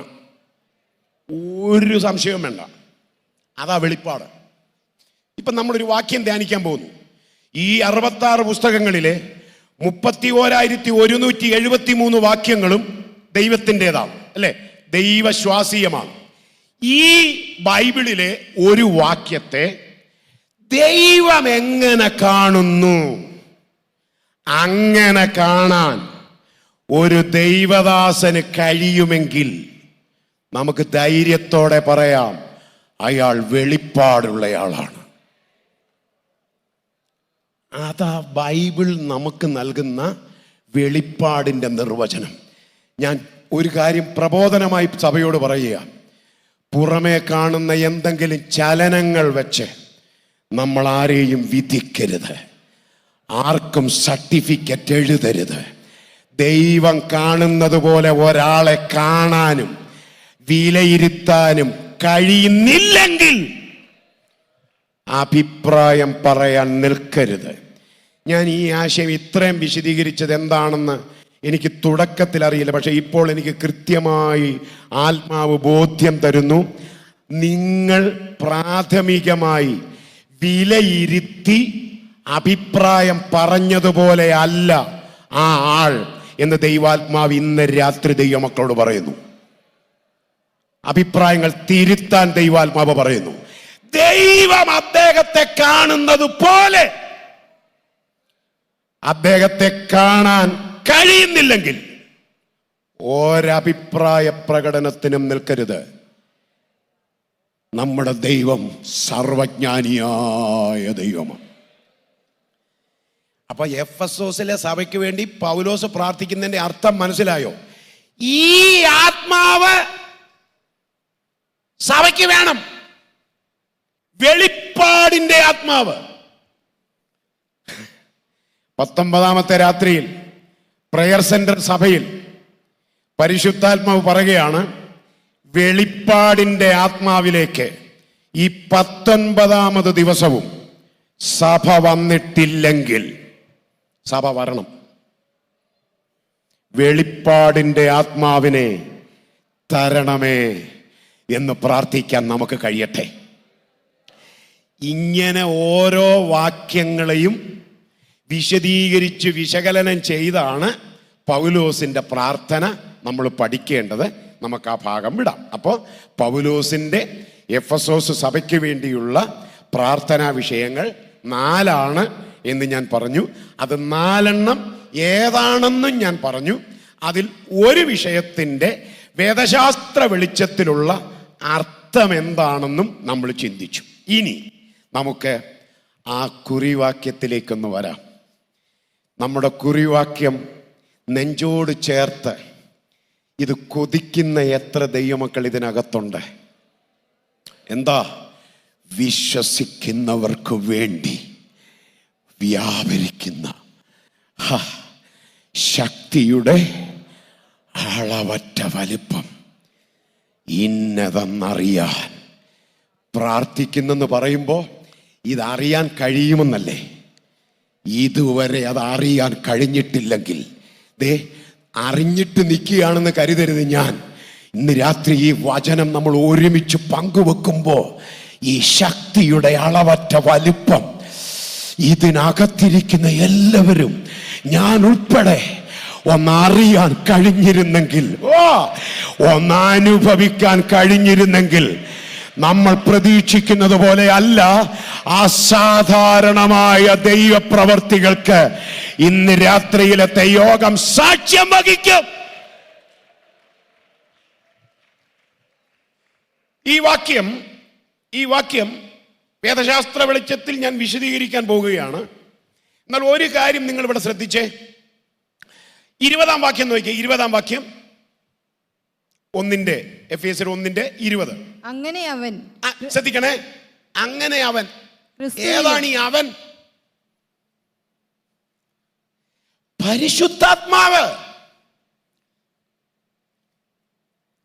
അങ്ങനെ പരിശുദ്ധാത്മാവ് വായിച്ചോളൂ. ക്രിസ്തുവിലും, ശ്രദ്ധിക്കണേ, ക്രിസ്തുവിലും വ്യാപരിച്ച് അവനെ മരിച്ചവരുടെ ഇടയിൽ നിന്ന്, ശ്രദ്ധിച്ചേ, ഉയർപ്പിക്കുകയും സ്വർഗത്തിൽ തന്റെ വലത്തുഭാഗത്ത് എല്ലാ വാഴ്ചയ്ക്കും അധികാരത്തിനും ശക്തിക്കും കർത്തൃത്വത്തിനും ഈ ലോകത്തിൽ മാത്രമല്ല വരുവാനുള്ളതിലും വിളിക്കപ്പെടുന്ന സകല നാമത്തിനും അത്യന്തം മീതെ ഇരുത്തുകയും സർവവും അവന്റെ കാൽ കീഴാക്കി വെച്ച് അവനെ സർവത്തിനും മീതെ തലയാക്കി എല്ലാറ്റിലും എല്ലാം നിറയ്ക്കുന്നവന്റെ നിറവായിരിക്കുന്ന അവന്റെ ശരീരമായ സഭയ്ക്ക് കൊടുക്കുകയും ചെയ്തിരിക്കുന്നു. സ്തോത്രം. ഒന്ന് ശ്രദ്ധിക്കണേ. വ്യാപരിക്കുന്ന ശക്തിയുടെ അളവറ്റ വലുപ്പമാണ് നമ്മുടെ ചിന്താ വിഷയം. ഈ ശക്തി ക്രിസ്തുവിൽ വ്യാപരിച്ചപ്പോൾ സംഭവിച്ചത് എന്താണെന്ന് പൗലോസ് തെളിവ് തരിക. അപ്പൊ അതുകൊണ്ട് നമുക്ക് ആദ്യം ആ തെളിവൊന്ന് നോക്കാം. ഈ ശക്തി വ്യാപരിച്ചാൽ, അഥവാ ഈ ശക്തിയുടെ അളവറ്റ വ്യാപാരം ഒരു വ്യക്തിയിൽ ഉണ്ടായാൽ എന്ത് സംഭവിക്കുമെന്ന് പൗലോസ് പറയുക താഴെ. അങ്ങനെ അവൻ, അഥവാ അങ്ങനെ പരിശുദ്ധാത്മാവ് ക്രിസ്തുവിലും വ്യാപരിച്ചു. ഞാനതൊന്ന് ചുരുക്കി പറയാം. ഇത്രയും വാക്യങ്ങൾ വായിച്ചല്ലോ. 4 കാര്യങ്ങളാണ് ക്രിസ്തുവിൽ ഈ ശക്തി വ്യാപരിച്ചപ്പോൾ സംഭവിച്ചത്. ശ്രദ്ധിച്ച് കേൾക്കണം. അതെ, പരിശുദ്ധാത്മാവിന്റെ ശക്തി ക്രിസ്തുവിൽ വ്യാപരിച്ചപ്പോൾ സംഭവിച്ച 4 കാര്യങ്ങൾ. 1, എല്ലാ ഭരണങ്ങൾക്കും മീതെ ക്രിസ്തുവിനെ ഇരുത്തി. അപ്പൊ എല്ലാ ഭരണങ്ങളും ആർക്ക് കീഴിലാ? നമ്മുടെ കർത്താവിന്റെ കീഴിലാ. അപ്പൊ എല്ലാ ഭരണങ്ങൾക്കും മീതെ അവനെ ഇരുത്തിയതാരാ? ആളുകൾ വരുന്നില്ല എൻ്റെ കൂടെ, ശ്രദ്ധിച്ചോ.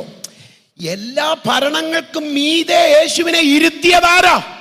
അവൻ. അതാ പൗലോസ്, അവൻ ആത്മശക്തി. രണ്ടാമത്തേത്, അതിന് ഗ്രീക്കിൽ ആർക്കെ എന്ന പദമാണ്. ARCHE, ആർക്കെ. ആർക്കെ എന്ന ഗ്രീക്ക് പദത്തിന്റെ അർത്ഥം എല്ലാ ഭരണങ്ങൾക്കും മീതെ ക്രിസ്തുവിനെ ഇരുത്തി.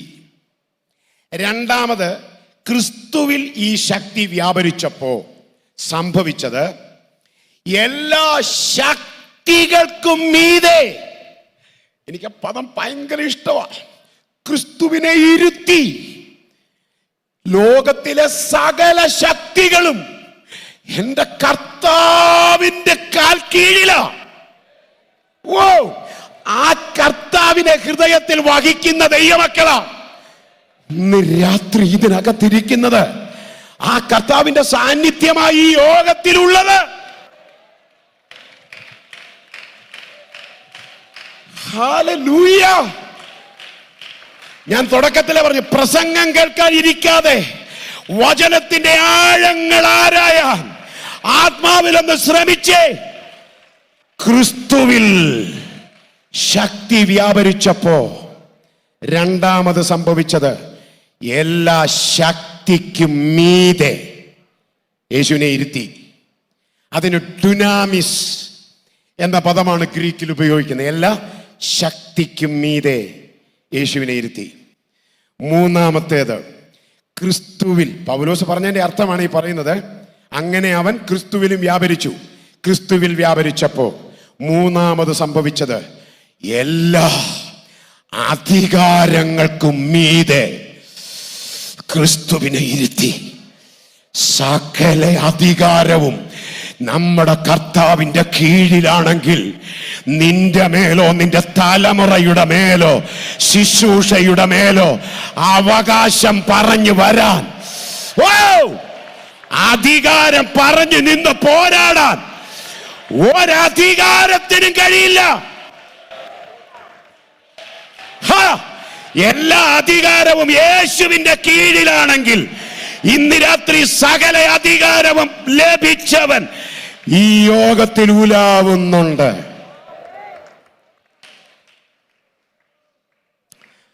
ഗ്രീക്കിൽ ആ പദത്തിന് എക്സോസിയ എന്ന പ്രയോഗമാണ് ഉപയോഗിച്ചത്. എക്സോസിയ എന്ന് പറഞ്ഞാൽ എല്ലാ അധികാരങ്ങൾക്കും മീതെ യേശുവിനെ ഇരുത്തി. നാലാമത്തേത് എല്ലാ വാഴ്ചകൾക്കും. അതിന് ഏത് വാഴ്ചയായിക്കൊള്ളട്ടെ, യേശുവിൻ്റെ നാമത്തിൽ. അത് വെച്ചു പൂജാ ശക്തികളായിക്കൊള്ളട്ടെ, അത് കുടിയിരിപ്പുകളായിക്കൊള്ളട്ടെ, അത് മനുഷ്യ ദൈവങ്ങളിൽ കുടിയിരുന്ന് ജനത്തെ വലയ്ക്കുന്ന, ജനത്തിന്റെ നിത്യതയെ തടയുന്ന ദേശാധിപതിയുടെ പോരായിക്കൊള്ളട്ടെ, സകല വാഴ്ചകൾക്കും മീതെ യേശുവിനെ ഇരുത്തിയ ശക്തിയായത്.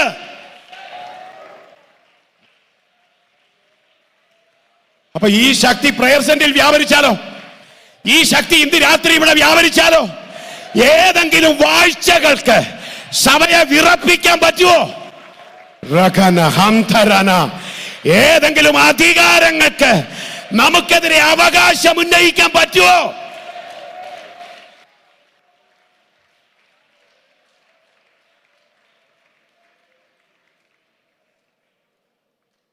എല്ലാ വാഴ്ചകൾക്കും നാമങ്ങൾക്കും മീതെ ഇരുത്തി.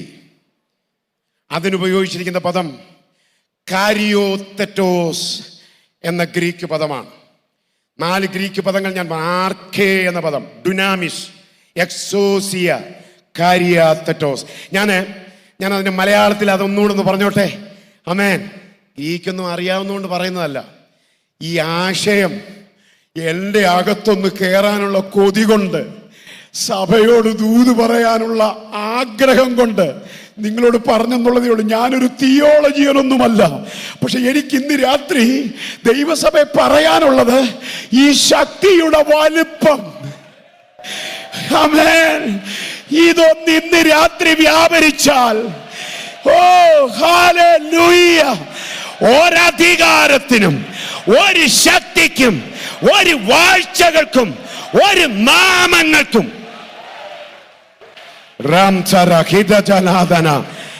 രക്തത്താൽ ജയം.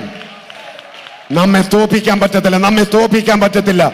ദുഷ്ടപ്പോരിനോട് വിരൽ ചൂണ്ടി പറ, ദുഷ്ടപിശാചേ സകല അധികാരവും പ്രാപിച്ച യേശുവിന്റെ നാമത്തിൽ രക്തം ജയം. ഓ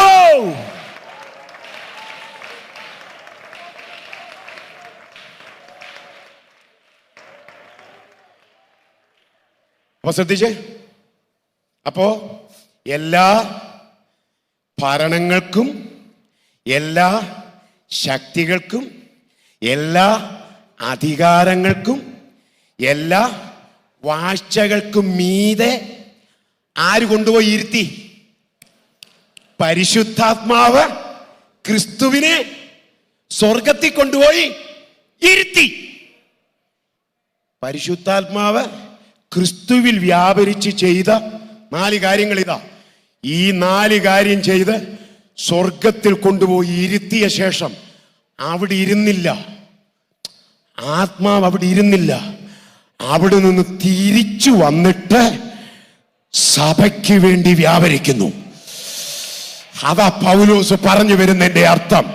യേശുവിനെ എല്ലാറ്റിനും മീതെ ഇരുത്തിയ ആത്മാവ് അവിടെ തുടരുകയായിരുന്നില്ല, നേരെ വന്നത് സഭയ്ക്കകത്തോട്ടാ. ഓ രക്തത്താ, ആ ആത്മാവാണ് ഇന്ന് രാത്രി ഇതിനകത്ത് വ്യാപരിക്കുന്നതെങ്കിൽ ആർക്കും നമ്മളെ ഒതുക്കി വെക്കാൻ പറ്റത്തില്ല, ആർക്കും നമ്മെ പിടിച്ചു വെക്കാൻ പറ്റത്തില്ല.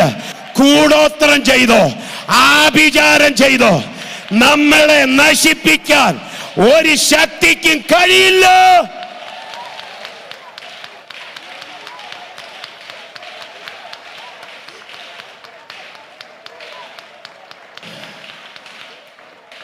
രക്തത്താ ഇന്ന് രാത്രി ചില അന്യായ ബന്ധനങ്ങളെ അധികാരമുള്ളവന്റെ നാമത്തിൽ പൊട്ടിക്കുന്നു.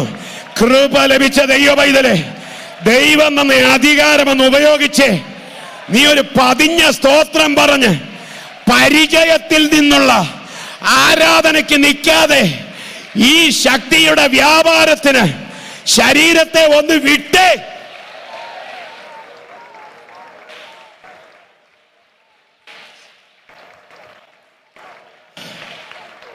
രക്തം ജയം, രക്തം ജയം, രക്തം ജയം. റൈസൽ ഹെറമൗൻ ധമന രാംധനായ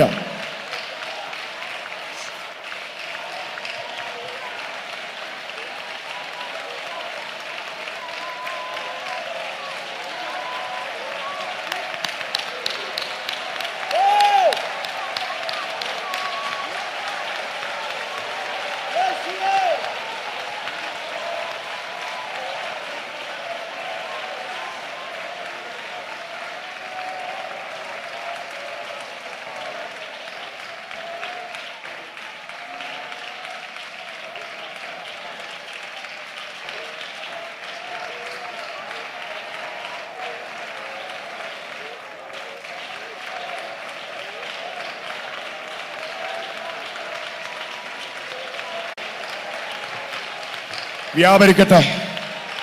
യേശുവിന്റെ നാമത്തിൽ ഈ ശക്തി ഒന്ന് വ്യാപരിക്കട്ടെ. വിശ്വസിക്കുന്നവർക്ക് വേണ്ടി വ്യാപരിക്കുന്ന ശക്തിയുടെ അളവറ്റ വലിപ്പം സഭ അറിയട്ടെ.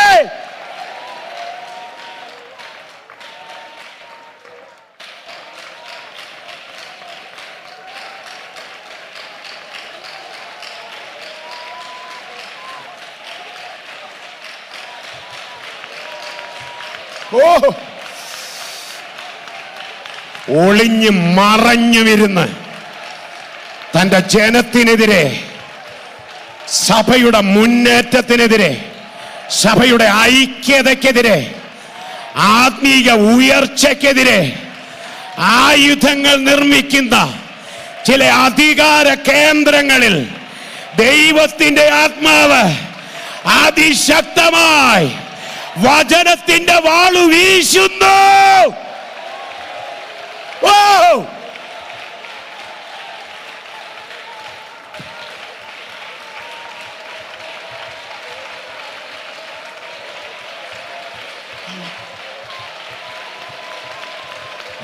we worship you, Lord. We thank the Lord. യേശു അപ്പാ.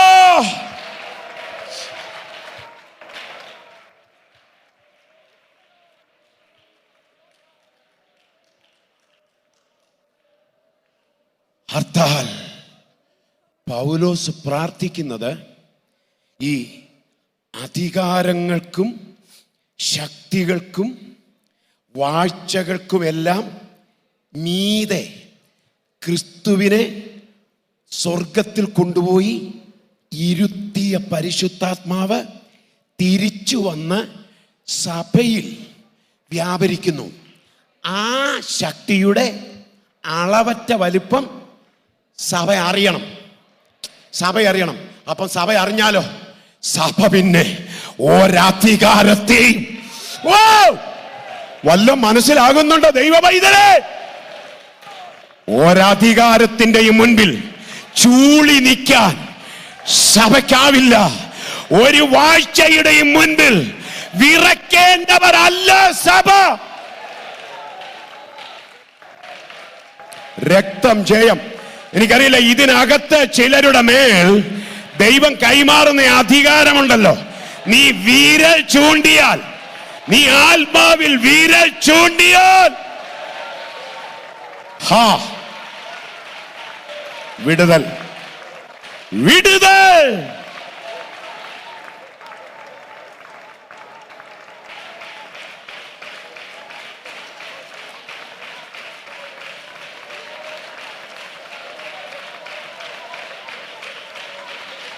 അപ്പാ അറിയണം കർത്താവേ, ശക്തിയുടെ അളവറ്റ വലിപ്പം ഞങ്ങൾക്ക് അറിയണം കർത്താവേ.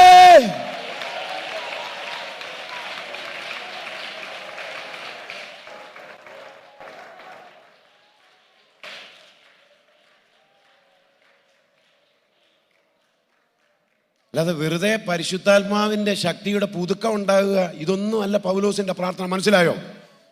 എല്ലാ വാഴ്ചകൾക്കും ഭരണങ്ങൾക്കും അധികാരങ്ങൾക്കും ശക്തിക്കും മീതെ ഈ ക്രിസ്തുവിൽ ഈ ശക്തി വ്യാപരിച്ചപ്പോൾ ക്രിസ്തുവിനെ അത്രയ്ക്ക് മീതെ ഇരുത്തി ആ ആത്മാവ് സഭയിൽ തിരിച്ചു വന്ന് വ്യാപരിക്കുന്നു. അതാരാ അറിയുന്നത്? വിശ്വസിക്കുന്നവർക്ക് വേണ്ടി. അതാണ് പൗലോസ് പറഞ്ഞു വരുന്നതിൻ്റെ അർത്ഥം. ഇനി നമുക്ക് അങ്ങനെ വിശദീകരിക്കാൻ നേരമില്ല. എനിക്ക് നമ്മുടെ കുറിവാക്യം ഒന്ന് വ്യക്തമാക്കണമല്ലോ. എന്താണ് ശക്തിയുടെ അളവറ്റ വലിപ്പം എന്ന പദത്തിൻ്റെ അർത്ഥം? എന്താണ് ഹൈപ്പർബലോൺ എന്ന പദമാണ് ഗ്രീക്കിൽ അതിന് ഉപയോഗിച്ചിരിക്കുന്നത്. മൂലഭാഷയിൽ ഹൈപ്പർബലോൺ 4 ഫങ്ഷനുകൾ ചേരുന്നതാണ് ഈ ഹൈപ്പർബലോൺ എന്ന പദം. അഥവാ ഒന്നുകൂടെ പറഞ്ഞാൽ, ശ്രദ്ധിക്കണേ, മിസ് ചെയ്യരുത് പദങ്ങൾ. ശക്തിയുടെ അളവറ്റ വലിപ്പം എന്ന് പറഞ്ഞാൽ അതിൽ 4 ഫങ്ഷനുകളുണ്ട്, 4 ആക്ടിവിറ്റീസുകളുണ്ട്, 4 പ്രവർത്തനങ്ങളുണ്ട്. അപ്പോൾ ഹൈപ്പർബലോൺ എന്ന് പറയുന്ന ആ ഒരു വാക്കിനകത്ത് 4 ഫങ്ഷൻസ് ഉണ്ട്. ആ 4 ഫങ്ഷൻസ് ചേരുന്നതാണ് ശക്തിയുടെ അളവറ്റ വലുപ്പം എന്ന് പറഞ്ഞാൽ. അത് 4 നമ്മുടെ സമയം മുമ്പോട്ട് പോകുന്നു. അത് 4 ഒത്തിരി വിശദീകരിക്കാതെ പെട്ടെന്നൊന്ന് പറഞ്ഞ് സന്ദേശം നിർത്താം. ഒന്നാമത്തെ പദം, ഈ ശക്തിയുടെ അളവറ്റ വലുപ്പം എന്നുള്ളതിൻ്റെ മൂലഭാഷയിലുള്ള അർത്ഥം, 4 അർത്ഥങ്ങളാണ് പറയാൻ പോകുന്നത്. ഒന്ന്, ഡുനാമിസ് എന്ന പദം തന്നെയാണ്, നമുക്കറിയാവുന്ന പദമാണ്. ഡുനാമിസ് എന്ന് പറഞ്ഞാൽ പരമാവധി ശക്തി എന്നതിൻ്റെ, അതിന് അളവില്ല. ഈ ശക്തി ഇതിൻ്റെ മുഴുവൻ അളവിൽ നമ്മുടെ മേ വരത്തില്ല. ആവശ്യത്തിനനുസരിച്ചേ ഇത് നമുക്ക് വേണ്ടി വ്യാപരിക്കത്തുള്ളൂ. അതാണ് ഡുനാമിസ് എന്ന് പറഞ്ഞാൽ പരിശുദ്ധാത്മാവിൻ്റെ അത്യന്ത ശക്തി എന്നൊക്കെ നമ്മൾ പറയുന്നില്ലേ, അതിൻ്റെ മുഴുവൻ അളവിൽ അല്ല നമുക്ക് കിട്ടുന്നത്. നമ്മുടെ ഇപ്പം ഞാൻ എത്ര കിലോ ഉണ്ടെന്ന് ഞാൻ പറയുന്നില്ല, ഒരു 70-75 കൂട്ടിക്കൂ. 75 കിലോ തൂക്കമുള്ള എൻ്റെ ശരീരത്തിൽ താങ്ങാവുന്ന അളവിലേ ഈ ഡുനാമിസ് വരത്തുള്ളൂ. താങ്ങാവുന്ന അളവിൽ. അതാണ് ശക്തിയുടെ അളവറ്റ വലുപ്പമെന്നുള്ളതിൻ്റെ ഒരർത്ഥം, ഡുനാമിസ്. രണ്ടാമത്തെ പദം എനർജിയ എന്ന പദമാണ് ഗ്രീക്കിൽ. എനർജിയ, ദ പവർ ഇൻ റെസിസ്റ്റൻസ് എന്ന് പറഞ്ഞാൽ കൃത്യനിർവഹണത്തിന് വേണ്ടി മാത്രം വ്യാപരിക്കുന്ന ശക്തി. ഇതെപ്പോഴും വ്യാപരിക്കുന്നില്ല. ശ്രദ്ധിച്ചു കേൾക്കണേ. എനർജിയ എന്ന പദത്തിൻ്റെ അർത്ഥം ദ പവർ ഇൻ റെസിസ്റ്റൻസ്, കൃത്യനിർവഹണത്തിന് വേണ്ടി മാത്രം എന്ന് പറഞ്ഞാൽ നിങ്ങൾക്ക് മനസ്സിലാവും. ശിംശോന്റെ ഒരു പ്രാർത്ഥനയുണ്ട്, ദൈവമേ ഈ ഒരു പ്രാവശ്യം നിന്റെ ശക്തി എനിക്ക് തരണമേ. ശിംശോൻ ഇത് പ്രാർത്ഥിക്കുന്ന സമയത്ത് തൻ്റെ മേൽ ഈ ശക്തി ഇല്ല. ശ്രദ്ധിച്ചു കേൾക്കണേ. അതൊക്കെ വിശദീകരിക്കേണ്ടത്. ഈ ശക്തിയുടെ പ്രത്യേകത മനസ്സിലായോ? ഇത് ഇറങ്ങിപ്പോകുന്ന സാധനമാണ്. ഇത് നഷ്ടപ്പെടുന്ന സാധനമാണ്. അപ്പൊ ശിംശോന്റെ ജീവിതത്തിൽ നീ ശക്തി നഷ്ടപ്പെട്ടു പോയി. ഞാനതൊന്നും വിശദീകരിക്കണ്ടല്ലോ. ഒരു സിംഹത്തെ ഒക്കെ വലിച്ചു കീറിക്കൊല്ലാൻ ഒരിക്കൽ ഈ ശക്തി ഈ മനുഷ്യന്റെ മേൽ വ്യാപരിച്ച് നിന്നതാ. പക്ഷേ ഞാൻ ഇനി പറയുന്ന പദം, വിശേഷിച്ച് യങ്സ്റ്റേഴ്സ്, പ്ലീസ് ലിസൺ ഹിയർ, അരുതാത്ത ബന്ധങ്ങളിലേക്ക്, റിലേഷൻഷിപ്പുകളിലേക്ക്, ചാറ്റിങ്ങിലേക്ക് ശിംശോൻ എപ്പോൾ നീങ്ങിയോ അപ്പോൾ ശിംശോന്റെ മേൽ നിന്ന് ഈ ശക്തി നഷ്ടപ്പെട്ടു. എല്ലാവരും ആമേൻ പറഞ്ഞില്ല. ഞാൻ കാലികമായ ചില പദങ്ങൾ ഉപയോഗിച്ചെന്നുള്ളതേ ഉള്ളൂ. ദലീലയുമായുള്ള ചാറ്റിങ്ങും ബന്ധവും അടുപ്പവും ഉറക്കവും തീറ്റിയും കുടിയും,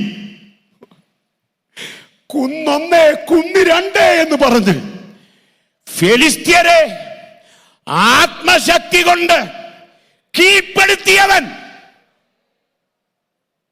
ഒടുവിൽ ഇതെല്ലാം നഷ്ടപ്പെട്ട് കൂത്തുകാഴ്ചയായി മാറി. പക്ഷേ പണ്ടത്തെ ആ ഓർമ്മ അകത്ത് തിളച്ചപ്പോ ശിംശോൻ പ്രാർത്ഥിക്കുക, ദൈവമേ ഒരു പ്രാവശ്യം കഴിഞ്ഞുപോയ കാലങ്ങളിലെ തിളച്ചു നിന്ന ശുശ്രൂഷ ആത്മാവിലായവരൊക്കെയിട്ട് പറയുക, ഒരു പ്രാവശ്യം കൂടെ. അപ്പൊ അതിന്റെ പ്രത്യേകത മനസ്സിലായോ? കെഞ്ചി പ്രാർത്ഥിച്ചാൽ നിന്റെ രഹസ്യ പാപ നിമിത്തം നഷ്ടപ്പെട്ടു പോയ ഈ ആത്മാവ് നീ മനമുരുകി പ്രാർത്ഥിച്ചാൽ ഇത് തിരിച്ചു തരാൻ വെല്ലുവിളിക്കുന്ന ശത്രുവിന്റെ മുൻപിൽ നിന്റെ തലയെ ഉയർത്താൻ കഴിവുള്ള ഒരു ദൈവം സ്വർഗത്തിലുണ്ട്. ഹല്ലേലൂയ. മോനെ, സൗണ്ട് മിക്സ് ചെയ്യുന്ന മിക്സർ ഓപ്പറേറ്റർ, എനിക്ക് ഈ ഫീഡ്ബാക്കിൻ്റെ സൗണ്ട് ഒട്ടും കുറയ്ക്കരുത് ഇനിയുള്ള സമയം. ഞാനും ചർച്ചിൽ ഇടയ്ക്ക് സിസ്റ്റം ഓപ്പറേറ്റ് ചെയ്യുന്ന ഒരു ഉപദേശിയാണ്.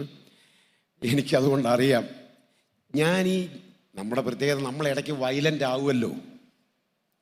ഹല്ലേലൂയ. നമ്മൾ വയലൻ്റ് ആകുമ്പോൾ ഇവർ കുറയ്ക്കുന്നതിൻ്റെ കാര്യം എന്താണെന്നറിയോ? ഇത് അടിച്ചു പോയാൽ ഭയങ്കര പൈസയാണ് ഇതിന്. നല്ല സഹോദരന്മാരാ. ഞാൻ എൻ്റെ സൗണ്ട് നല്ലപോലെ കൂട്ടുമ്പോൾ അത്യാവശ്യം കയറി പിടിക്കുന്നുണ്ട്. എനിക്ക് കറക്റ്റ് മനസ്സിലാവും. ഇതിനോടകം പല പ്രാവശ്യം പിടിച്ചു കഴിഞ്ഞു. പക്ഷെ ഇനിയുള്ള 15 മിനിറ്റ് അത് കറക്റ്റ് സമയമാണോ? 8:20 ആയതേ ഉള്ളൂ. ശ്രദ്ധിക്കണേ. അപ്പോൾ എനിക്ക് ഫീഡ്ബാക്ക് ഔട്ട് കുറച്ചോ കേട്ടോ, ഔട്ട് കുറച്ചോ. അതൊക്കെ അടിച്ചു പോയാൽ എനിക്ക് ആ സ്പീക്കർ നന്നാക്കാനുള്ള കാശൊന്നും എൻ്റെ കയ്യിലില്ല. ഔട്ട് കുറച്ചോ, പക്ഷേ ഫീഡ്ബാക്ക് കുറയ്ക്കരുത്. ഒന്ന് ശ്രദ്ധിച്ചേ. ഒരിക്കൽ കൂടെ എനിക്കിത് തരണേ എന്ന് ശിംശോൻ പ്രാർത്ഥിച്ചപ്പോൾ ദൈവം അത് തിരിച്ചു കൊടുത്തു. അതൊക്കെ എത്ര മനോഹരമായ ചിന്തയല്ലേ. ഇതിനകത്തിരിക്കുന്ന ചിലർക്ക് അങ്ങനെയും ഒരു അനുഭവം വേണം. നമുക്കവിടെ നിൽക്കാൻ നേരമില്ല. ഇപ്പം മനസ്സിലായോ? എനർജി എന്ന പദത്തിന്റെ അർത്ഥം മനസ്സിലായോ? കൃത്യനിർവഹണത്തിന് വേണ്ടി ഈ ശക്തി വ്യാപരിക്കും. അപ്പോൾ ഒരു പ്രാവശ്യം കൂടെ തരണേ എന്ന് പ്രാർത്ഥിച്ചപ്പോൾ ശിംശോൻ ആ ശക്തി ദൈവം കൊടുത്തു. ആ ശക്തി കൊണ്ട് ഫെലിസ്ത്യരുടെ മേൽ ശിംശോൻ ജയിച്ചു. അപ്പൊ ഈ ശക്തി വ്യാപരിച്ചാലുള്ള ഒരു ഗുണം, അത് അങ്ങോട്ട് ഞാൻ പോകുന്നില്ല, ഒരു സമ്പൂർണ്ണ വിജയമാണ്. പോട്ടെ, ഇനി അതിന് ഇനിയും തെളിവ് വേണം. ഒരു തെളിവ് കൂടെ പറയാം. ആഹാബ് 3.5 വർഷം കൂടി മഴ നനയാൻ പോവുക. ഏലിയാവ് ദൂത് പറഞ്ഞു, മഴ വരുന്നു, രഥം പൂട്ടി പൊയ്ക്കോ. എനിക്ക് സങ്കടം തോന്നുന്നൊരു കാര്യമാണ്, ഏലിയാവ് പോകുന്ന വഴിക്ക് തന്നെ ആഹാബിനും പോകേണ്ടത്. ഏലിയാവിന് വണ്ടിയില്ല, കൊടയില്ല, ഒന്നും കയ്യിലില്ല. എന്നാൽ ദൂത് പറഞ്ഞ ദൈവദാസനല്ലേ, കേറിക്കോ എന്ന് ചോദിച്ച് ഒരു ലിഫ്റ്റ് കൊടുക്കണ്ടേ ആഹാബ്? എനിക്ക് സത്യത്തിൽ സങ്കടം തോന്നി കേട്ടോ. ദൂത് പറഞ്ഞ ആ ഉപദേശിയെ വഴി നിർത്തിയിട്ട് ആഹാബ് രഥം പൂട്ടിപ്പോയി. ആ നിപ്പൊന്ന് മനസ്സിൽ കണ്ടേ. നമ്മക്കാണ് അങ്ങനെ ഒരു വണ്ടിക്കകത്ത സ്ഥലം ഉണ്ടെന്ന്, പക്ഷെ ലിഫ്റ്റ് കൊടുത്തില്ല.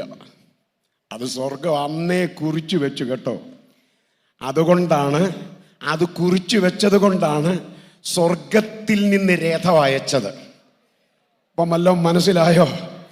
ഇവിടെ ആരെങ്കിലും നിന്നെ വഴിയിൽ വെച്ച് നിന്ദിച്ചിട്ടുണ്ടെങ്കിൽ അതേ മനുഷ്യരുടെ മുൻപിൽ കണക്ക് തീർത്തു മാനിക്കുന്ന ഒരു ദൈവം സ്വർഗത്തിലുണ്ട്.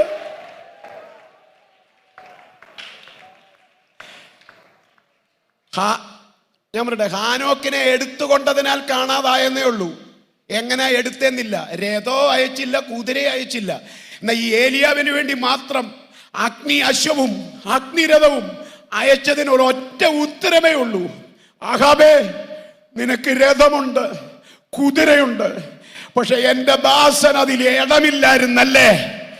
നീ അവഗണിച്ചവനെ പരിഗണിക്കുന്ന ഒരു ദൈവമാണ് ഏലിയാവിന്റെ ദൈവമെന്ന് ചരിത്രത്തിൽ തെളിയിക്കണമെങ്കിൽ സ്വർഗത്തിൽ നിന്ന് വണ്ടി വരും. പോട്ടെ, ആ ഭാഗം വിടാം. അപ്പോ ഏലിയാവ് വഴി നിൽക്കുക, ആഹാബ് രഥം പൂട്ടിപ്പോയി. എന്താ അവിടെ എഴുതിയിരിക്കുന്നത്? അപ്പോൾ. ആ പദത്തിന് അർത്ഥമുണ്ട്. അപ്പോൾ, എപ്പോൾ? വണ്ടിയിൽ സ്ഥലമുണ്ടായിട്ടും രഥത്തിൽ ഇടമുണ്ടായിട്ടും ഏലിയാവിനെ അതിൽ കയറ്റാതെ ആഹാബ് ഏലിയാവിനെ അവഗണിച്ചു പോയപ്പോൾ യഹോവയുടെ കൈ അവന്റെ മേൽ വന്നു. യഹോവയുടെ കൈ വന്നെന്ന് പറഞ്ഞാൽ വേദശാസ്ത്രം അനുസരിച്ച് യഹോവയുടെ ആത്മാവ് അവന്റെ മേൽ വന്നു.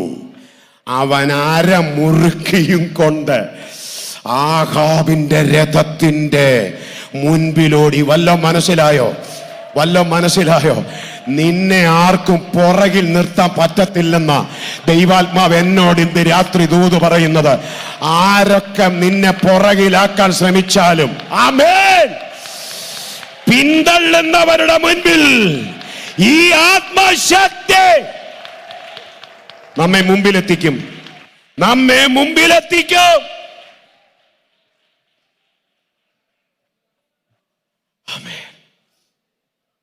അപ്പൊ കൃത്യനിർവഹണത്തിന് വേണ്ടി ഇപ്പൊ മനസ്സിലായി എനർജി എന്ന പദത്തിന്റെ അർത്ഥം. ഇതെപ്പോഴും വ്യാപരിക്കുന്നില്ല. അതാണ് ഈ അളവറ്റ ശക്തിയുടെ വലുപ്പം എന്ന് പറഞ്ഞാൽ ഒരർത്ഥം ഇതാണ്: ഇതെപ്പോഴും വ്യാപരിക്കുന്നില്ല. ഒരു കാര്യം ചെയ്യണം, പക്ഷെ നമ്മുടെ പക്കൽ ശക്തി ഇല്ല എന്ന് ദൈവം കണ്ടാൽ അപ്പോൾ ഈ ശക്തി നമ്മുടെ മേൽ വ്യാപരിക്കും. അതാണ് എനർജി എന്ന് പറഞ്ഞാൽ. കൃത്യനിർവഹണത്തിന് വേണ്ടി നമ്മുടെ മേൽ ഈ ശക്തി വ്യാപരിക്കും. മൂന്നാമത്തെ അർത്ഥം ഇസ്കിസ് എന്ന് പറയും. ISCHYS, ഇസ്കിസ്. അയ്യോ, എനിക്ക് ഈ പദം ഉണ്ടല്ലോ, ഇന്ന് രാവിലെയും 6:30 മണിക്ക് ഈ പദം ധ്യാനിച്ച് കർത്താവിനെ സ്തുതിച്ച് ഉപദേശിച്ച ഞാൻ. കാരണം അതിൻ്റെ അർത്ഥം എന്താണെന്നറിയാവോ? ചലനമറ്റ, പ്രവർത്തനരഹിതമായ നാഡീ നരമ്പുകളിൽ വ്യാപരിക്കുന്ന ശക്തി. വല്ലതും മനസ്സിലാവുന്നുണ്ടോ?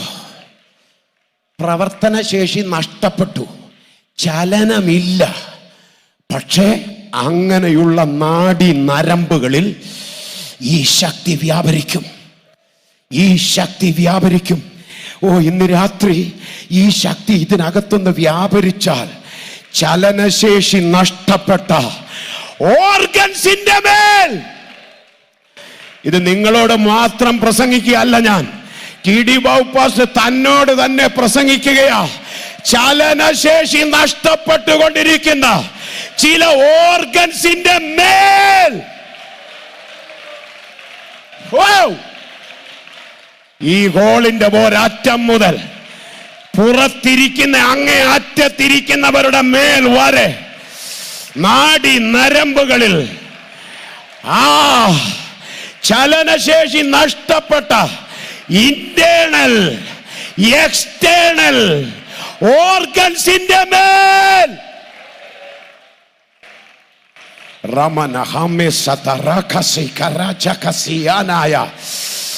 ഈ ശക്തി വ്യാപരിക്കും, ഈ ശക്തി വ്യാപരിക്കും.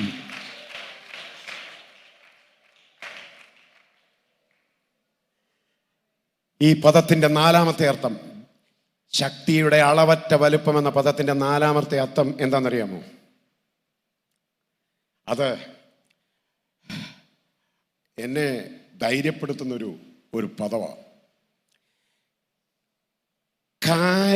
ക്രൈത്തോസ് എന്ന് പറയും. ക്രൈത്തോസ്, KRAITOS, ക്രൈത്തോസ്. അതിൻ്റെ അർത്ഥം എന്നാണെന്നറിയോ? The power in resistance and control. ഞാൻ അതിൻ്റെ അർത്ഥം പറഞ്ഞ് സന്ദേശം നിർത്താൻ പോവാ. ആ പദത്തിൻ്റെ അർത്ഥം എന്താണെന്നറിയോ? വേദശാസ്ത്രികൾ കൊടുത്തേക്കുന്നത്, ഒരു കൊടുങ്കാറ്റ് വരുന്നു എനിക്ക് നേരെ, അല്ലെങ്കിൽ നമുക്ക് നേരെ, ഒരു വ്യക്തിക്ക് നേരെ കൊടുങ്കാറ്റ് വന്നാൽ പിന്നെ ആ വ്യക്തി ഉണ്ടോ? ഒരു വ്യക്തിക്ക് നേരെ ഒരു കൊടുങ്കാറ്റ് വരുന്നു. അപ്പോൾ ഈ ശക്തി ചെയ്യുന്നത് എന്താണെന്നറിയാമോ? ഒരു കൈ കൊണ്ട് ആ കൊടുങ്കാറ്റിനെ തടയും, മറ്റേ കൈ കൊണ്ട് എന്നെ ചേർത്ത് പിടിക്കും. കൊടുങ്കാറ്റ് ലജ്ജിച്ചു പോകും. കാരണം വീഴ്ചയും താഴ്ചയും കൊതിച്ച കൊടുങ്കാറ്റ് വരുന്നത് എൻ്റെ നേരെ. പക്ഷെ ഈ ശക്തി ചെയ്യുന്നത്, ഒരു കൈ കൊണ്ട് ആ കൊടുങ്കാറ്റിനെ തടഞ്ഞിട്ട് മറ്റേ കൈ കൊണ്ട് എന്നെ അങ്ങോട്ട് ചേർത്ത് പിടിക്കും, പൊതിഞ്ഞു പിടിക്കും. അത്ഭുതകരമായിരിക്കും ആ വിടുതൽ. ഓ, ഇപ്പം മനസ്സിലായോ? പ്രതിസന്ധികളുടെ കൊടുങ്കാറ്റുകൾ ആഞ്ഞടിച്ചപ്പോ എങ്ങനെയാ വീഴാതെ നിന്നതെന്ന്. നിന്നെ പൊതിഞ്ഞു പിടിച്ച ഈ ശക്തി. Hallelujah, hallelujah. ഞാൻ ചോദിക്കട്ടെ പ്രിയരെ, ഈ ശക്തിയുടെ അളവറ്റ വലുപ്പം ഇന്നതെന്ന് അറിയണ്ടേ? അതാ പൗലോസ് പ്രാർത്ഥിക്കുന്നത്.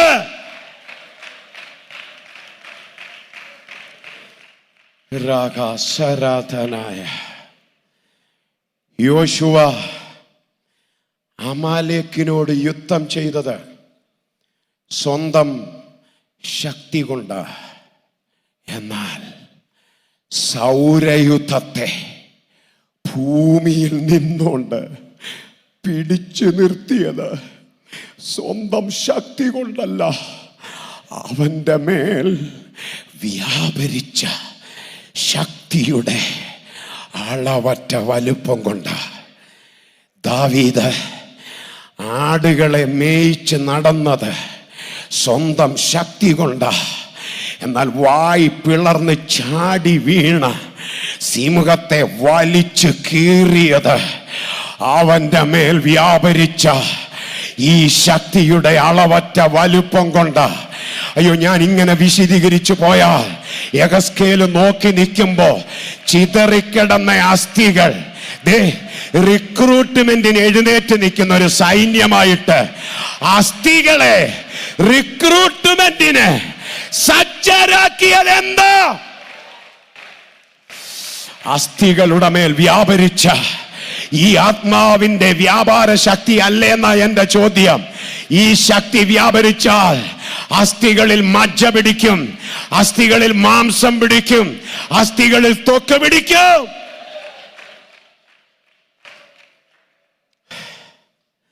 ഈ ശക്തി, ഇതാണ് പൗലോസ് പ്രാർത്ഥിക്കുന്നത്. വിശ്വസിക്കുന്നവർക്ക് വേണ്ടി വ്യാപരിക്കുന്ന അവന്റെ ശക്തിയുടെ അളവറ്റ വലിപ്പം ഇന്നതെന്നറിയേണ്ടതിന് പ്രാർത്ഥിക്കുന്നു. പൗലോസ് എന്നിട്ട് അതിന് തെളിവ് പറഞ്ഞതാണ്.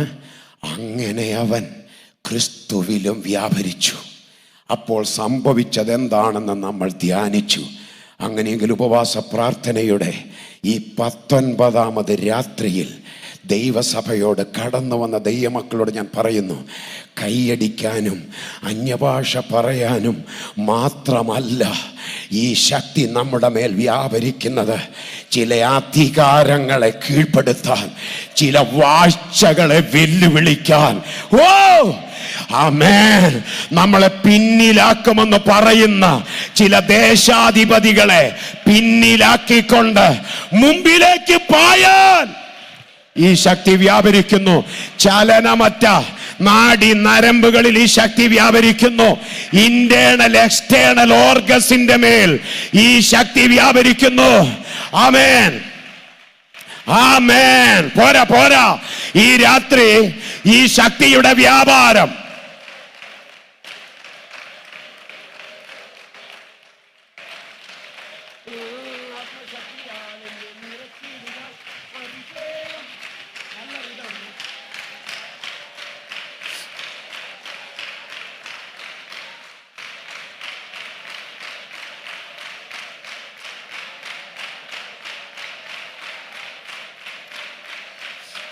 ഹല്ലേലൂയ.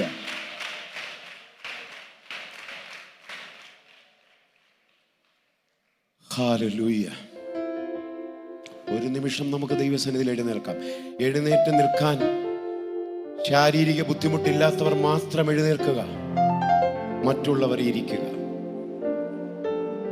ഞാൻ ഈ 19ാം രാത്രി പ്രയർ സെന്ററിൽ ഉപവസിച്ച് പ്രാർത്ഥിക്കുന്ന ദൈവമക്കളോട്, അഭിഷക്തന്മാരോട്, വിവിധ സഭകളിൽ നിന്നും മറ്റും വന്ന ദൈവദാസന്മാരോട്, ദൈവമക്കളോട് ഞാൻ ഓർപ്പിക്കട്ടെ. പൗലോസ് എഫെസോസ് സഭയ്ക്ക് വേണ്ടി പ്രാർത്ഥിക്കുന്ന 4 വിഷയങ്ങളിൽ ഏറ്റവും പ്രധാന വിഷയം വിശ്വസിക്കുന്നവർക്കു വേണ്ടി വ്യാപരിക്കുന്ന അവന്റെ ശക്തിയുടെ അളവറ്റ വലുപ്പം ഇന്നതെന്നറിയേണ്ടതിന്. ഇവിടെയുള്ള സഭ എനിക്ക് വേണ്ടി ഒരുപാട് പ്രാർത്ഥിച്ചതാണ്, അതെനിക്കറിയാം. കഴിഞ്ഞ മാസം ട്രാൻസ്പ്ലാന്റിനെ കുറിച്ച് ചിന്തിച്ച് ഡോക്ടറോട് സംശയം ഞാൻ ചോദിച്ചിരുന്നു. ഞാൻ ഇന്ന് സാംസ്കാരികയുമായി സംസാരിച്ചപ്പോൾ എൻ്റെ ട്രീറ്റ്മെന്റിന്റെ കുറച്ച് കാര്യങ്ങൾ ഞാൻ അദ്ദേഹത്തോട് പറഞ്ഞു. പക്ഷേ ഞാൻ ദൈവസന്നിധിയിൽ ഇപ്പോൾ ഒരു തീരുമാനമെടുത്തിരിക്കുന്നത്, ഞാൻ ബോൺമാരോ ചെയ്യുന്നില്ല, ട്രാൻസ്പ്ലാന്റ് ചെയ്യുന്നില്ല. ദൈവം എനിക്ക് തരുന്ന ആയുസ് മതി, അത് മതി. പക്ഷെ ഞാൻ ദൈവമക്കളോട് ഇത് ഇപ്പം പറയാൻ കാര്യം എന്നറിയോ? ഈ ശക്തി വ്യാപരിച്ചാൽ ആരൊക്കെയോ ഇന്ന് രാത്രി ഒരു അസാധാരണ വിടുതലിലേക്ക് വരാനുണ്ട്. ആമേൻ. ഈ ശക്തി വ്യാപരിച്ചാൽ അസ്ഥികളിൽ പുതിയ മജ്ജ വെക്കുമെങ്കിൽ, ആ അസ്ഥികളുടെ മേൽ മാംസം പിടിക്കുമെങ്കിൽ, ആ മാംസത്തിന്റെ മേൽ ത്വക്ക് പിടിക്കുമെങ്കിൽ, അവർ ഒരു സൈന്യമായി എഴുന്നേൽക്കുമെങ്കിൽ, അസ്ഥികളെ സൈന്യത്തിലേക്ക് റിക്രൂട്ട് ചെയ്യുന്ന ദൈവമാണ് നമ്മുടെ ദൈവമെങ്കിൽ.